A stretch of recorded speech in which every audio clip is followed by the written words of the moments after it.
ራስተፋሪያኒዝም ሃይማኖት የሚከተሉ ሰዎች ለምንድን ነው የምትሉት ብላችሁ ብትጠይቋቸው ይችን ጥቅስ ነው የሚነግሯችሁ።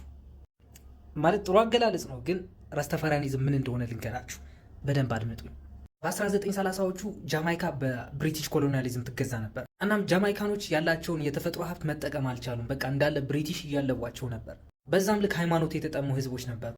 ይህ ሰውዬ እስኪመጣ ድረስ ሊዮናርድ ሃዌል ይባላል። እናም ሊዮናርድ ችግር ነበረበት።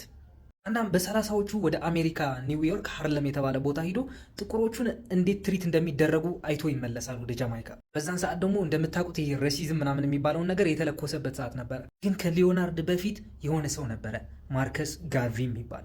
ማርከስ ለሊዮናርድ በ11 ዓመት ነበር የሚበልጠው። ማርከስ ባይዘወይ የራስተፋሪያኒዝም ፕሮፌት ተብሎ ነው የሚጠራው። ማርከስ ይሄ ዩኤንአይኤ የሚባለው ወይም የዩኒቨርሳል ኒግሮ ምናምን አሶሲሽን የሚባል ማህበር የፈጠረ ሰው ነው። ፕሮፌት የሆነበት ምክንያትም በተናገረው ነገር ነበር። የተናገረው ነገር ምንድን ነው? የድህነት ቀን ቀርባለችና ጥቁር ንጉሥ ዘውድ ሲቀዳጅ ወደ አፍሪካ ተመልከት። ጃማይካኖች ወይም ራስተፋሪያኒዝም ሃይማኖት የሚከተሉ ሰዎች ይቺ ነገር በደንብ አጥብቀው የያዟት ሰዎች ናቸው።